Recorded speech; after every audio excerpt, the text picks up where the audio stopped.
Биыл Мұхаммед Хайдар Дулати атындағы Тараз өңірлік университетінен 4,5 мыңнан астам студент түлеп ұшты.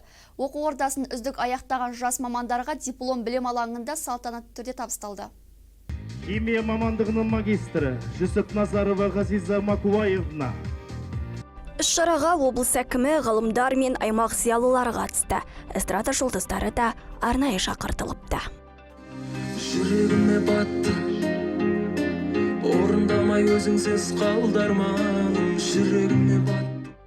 Диплом алған 4572 білімгердің бірі жас маман атанса, енді бірі магистр. Аталған оқу ордасын биыл 265 түлек, 20 магистр үздік аяқтап қызыл дипломға ие болды. Бүгін бізде үлкен мереке, енді 4 жыл бакалаврда оқып, бүгін таңда өзіміздің жемісімізді көргелі отырмыз. Сондықтан да ұстаздарымызға айтар алғысымыз шексіз. Басынан келгеннен бері бізге өзімізге айтатын студент деген ол ізденуші деп барлық мүмкіндік бар, егер де білім аламын деп, үлкен мамандық иесі деп атанамын дегендерге. Ұстаздарымыз бен бітіруші түлектерімізді осындай үлкен мерекемен құттықтаймын. 2018 жылы мектептен осы университетке келген болатынбыз, жолдама алып, грантпен. Қазіргі таңда 4 жылдың өтіп кеткенде білмей қалдық. 4 жыл көз ашып жұмғанша өтіп кетті. Қазір осы университетті қызыл дипломмен бітіріп жатырмын.